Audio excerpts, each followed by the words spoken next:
अखबार खत्म हो जाता है तो विज्ञापन पढ़ने लगता हूँ। यूँ अखबारों में होता भी क्या है, रोज रोज वही वही समाचार। उसने पैसा खाया था, उसकी पोल खुल गई, उसकी तलाशी हो गई, वह गिरफ्तार हो गया। मैं न तब उन केंद्रों के इर्द गिर्द था जहाँ पैसे खाए जाते थे, और न अब उन केंद्रों के इर्द गिर्द हूँ जो पोल खोल रहे हैं। मैं वहाँ भी कहीं नहीं हूँ जहाँ पैसे खाने के नए अड्डे खुल गए हैं, यानी अपने ज़माने के इतिहास के निर्माण में अपना कोई योगदान नहीं है। मेरे हिस्से में सिर्फ इतिहास की कसम खाने का काम पड़ा है। तो समाचारों पर सरसरी निगाह डालकर मैं विज्ञापन पढ़ने लगता हूँ, खासकर दिल्ली के होटलों के। इसमें बड़ा रस आता है। अशोक होटल में फ्रेंच पकवान, वाह। जनपथ होटल के गुलनार रेस्तरां में मुगलाई भोजन, अकबर होटल में बारीक कबाब। पढ़ते पढ़ते लगता है मेरे मुंह में चिकन मुगलाई घुस गया है, और मैं इस स्वाद के साथ घर की दाल रोटी खा लेता हूँ। वंचित की यही संपूर्ण क्रांति होती है कि वह अपनी दाल रोटी के साथ कल्पना के अशोक होटल चबा कर संतुष्ट और चुप हो जाए। आज सब होटलों में जिम चुका तो एक खास विज्ञापन पर ध्यान दिया। ऐसा कोई विज्ञापन रोज ही छपता है, पर पहले मैंने उस पर ध्यान नहीं दिया था। विज्ञापन में अक्सर किसी वृद्ध का चित्र होता है। मैं समझता था यह गुमशुदा की तलाश का विज्ञापन हो, जैसा उन लड़कों के बारे में छपता है जो फिल्मी हीरो बनने बम्बई भाग जाते हैं। बूढ़े भी घर से भागने लगे। मैं सोचता, लड़कों ने छपाया होगा, पिताजी आप जहाँ भी हो लौट आइए। आप गए हैं तब से माँ की हालत बहुत खराब है। इस वाक्य को पढ़कर तो बुढ़ऊ कभी नहीं लौटेंगे। नहीं, बुढ़ऊ भागे नहीं है। ऊपर बड़े अक्षरों में छपा है इन मेमोरियम, यानी स्मृति में। नीचे बुढ़ऊ के बेटों के नाम है, साथ ही कंपनी का नाम, पता और फोन नंबर है, जिससे वृद्ध की याद में किसी को रोना आ जाए तो वह फौरन कंपनी से सामान खरीद ले, दुख दूर हो जाएगा। ये कोई लाला जी थे। लाला ने कोई कंपनी खोल डाली थी। अच्छा किया, लाला कोई बाल काटने की दुकान थोड़े ही खोलते। लाला जी की यह कंपनी खूब चल निकली। यह भी शुभ हुआ, वरना बेटों को बाप की खचीली या अखबारी याद का कोई कारण नहीं होता। इसी तारीख को लाला जी की मृत्यु हुई थी। यह भी अच्छा हुआ, क्या पता आगे कंपनी डूब भी सकती थी। लाला जी की कंपनी की बेटों ने खूब तरक्की की। सपूत ऐसे ही होते हैं। बेटे लाला जी को आज एलानिया याद कर रहे हैं, क्यों नहीं। ऐसा बाप ही तो याद करने लायक होता है जो कंपनी जमा कर फौरन दुनिया छोड़ दे। लाला जी गए कहाँ? लड़कों को यह भी ठीक मालूम है। छपा है, who left for is heavenly award, यानी जो अपने स्वर्गीय निवास को पधार गए। स्वर्ग में लाला नगर कॉलोनी का बंगला नंबर 5 लाला जी के लिए पहले से रिजर्व होगा। मेरे पिता की मृत्यु को भी कई साल हो गए। मुझे अभी तक पता नहीं कि वे कहाँ हैं, स्वर्ग में या नरक में। पुनर्जन्म हो गया या कहीं नहीं है। मुझे उनकी याद में उनका फोटो छपाने की भी प्रेरणा नहीं हुई, क्योंकि वे धंधा जमा कर नहीं, उजाड़ कर मृत्यु को प्राप्त हुए थे।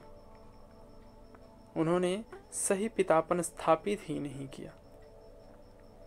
लाला जी ने सही पितापन स्थापित करके यह असार संसार छोड़ा और सार रूप धंधा जमा गया।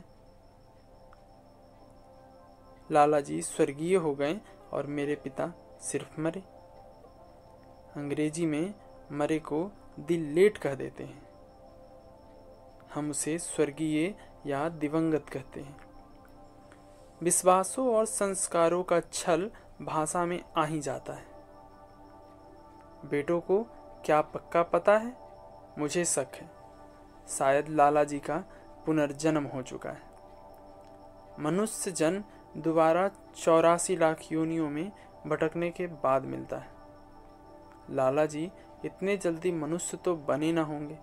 हो सकता है कि स्वान योनि में चले गए हो और अपने कारखाने के फाटक पर ही हो। बेटों को क्या पता कि वे जो कारखाने के फाटक पर भौंकते हैं वे पूज्य पिताजी ही हैं।